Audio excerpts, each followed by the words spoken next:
बड़ा पीड़ा का विषय तो है। और हमें ये भी पता है कि ये कानून के बड़े निष्ठुर पछड़े में उनको डाला गया। कारण राजनीतिक भी थे। ऐसे लोगों को भी पैरोल मिला है जो कई बार मुझे भी लगता है कि मामला सब कुछ बड़ा स्पष्ट दिखता है, फिर भी कैसे ऐसे लोगों को पैरोल मिलता है। लेकिन हमारी भी चिंता है कि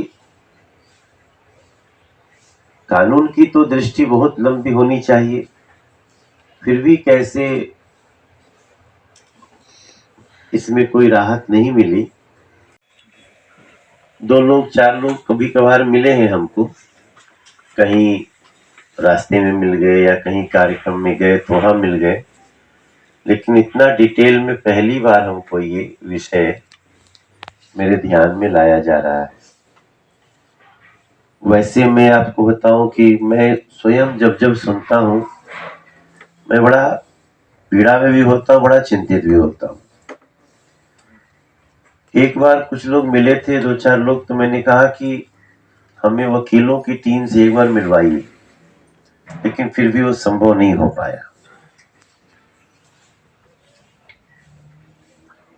मेरे दिमाग में भी चलता रहता है जो आप बातें कर रहे हैं ना, कि बहुत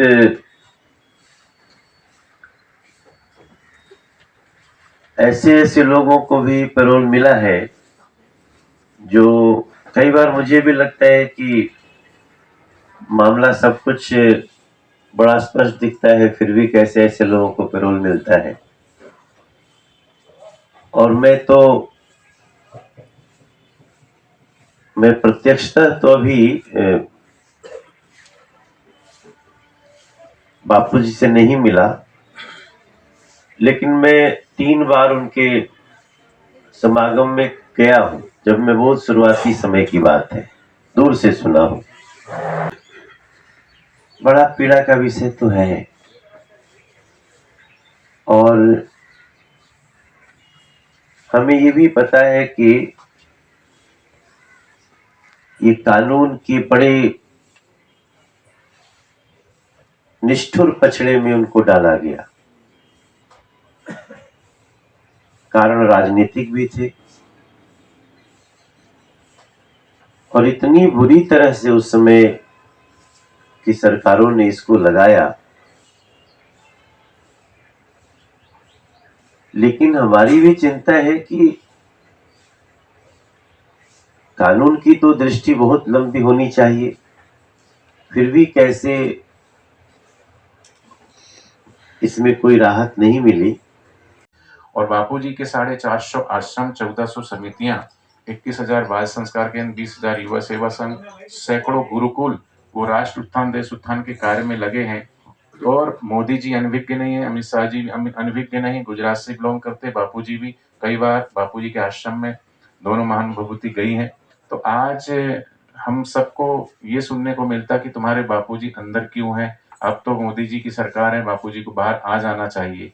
तो ये इतने दिनों से 11 वर्षों से धैर्य में थे, लेकिन आप समझ सकते हैं कि जिनके पिता, हमारे तो माता पिता गुरु भगवान सब हैं, उनको इस कंडीशन में कभी भी कुछ भी हो सकता है, तो क्या उनका अधिकार नहीं है?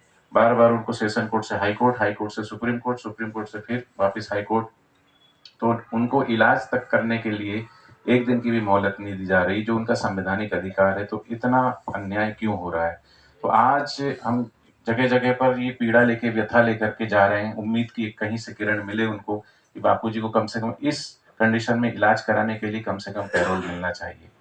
तो अभी क्योंकि ऐसा नहीं है कि चुनाव आया है तो हम आए हैं, ऐसा नहीं है।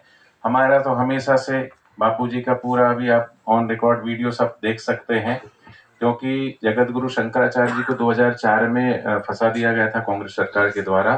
तो बापूजी जंतर मंतर पर धरने पे बैठे थे। माननीय अटल बिहारी वाजपेयी जी भी थे, जॉर्ज फर्नांडिस जी भी थे और बौद्ध धर्म गुरु थे। और बापूजी ने आवाज प्रखर की तो कांग्रेस सरकार ने फंसाया था, तो बापूजी के आह्वान पर जगत गुरु शंकराचार्य जी को छोड़ना पड़ा। उसके बाद से अशोक सिंघल जी ने बोला कि मैं गया था और इस तरीके से आपको फंसाने की प्लानिंग चल रही है। तो बापूजी ने 2004 में बोल दिए थे कि हमारी अब संस्था के ऊपर ऐसे-ऐसे आरोप-प्रत्यारोप लगेंगे, लेकिन मैं मिट जाऊँगा, लेकिन धर्म को मिटने नहीं दूँगा। और उसका प्रत्यक्ष प्रमाण जो है, आज भी बापूजी खुद कितना कष्ट सह रहे हैं। इतने छोटे दिवस हमने मनाया तो पूरे देश भर में कम से कम 40 से 45 करोड़ बच्चे-बच्ची, बड़ों ने सभी ने लाभान्वित हुए उस चीज़ से। तो इतने सारे दैवी कार्य, सेवा कार्य हैं, तो कहीं न कहीं ऊपर माननीय मोदी जी और शाह जी के को भी कुछ गुजरात के लोगों ने बापूजी के खिलाफ कुछ बोला हुआ है। तो हम आपके माध्यम से कि जब एक पार्टी दूसरी पार्टी के लिए भी कुछ कभी 19-20 कह देती, कोई बात हो जाती है, तो उसमें भी कहीं न कहीं वो सॉल्यूशन निकाला जाता है। तो इसमें भी अगर कहीं कुछ चीज़ ऐसी हो गई है, कोई है तो उसको उसका निवारण हो और कम से कम हम सब पूरे देश भर के जो करोड़-करोड़ साधक भाई-बहन हैं, हमारे आश्रम में सब लोग हैं, हम सब आपके साथ थे ही और अभी भी हैं। लेकिन अभी बड़ी व्यथा है, अभी बड़ी चिंता है कि इस समय अगर बापूजी का इलाज सही तरीके से नहीं हुआ तो कुछ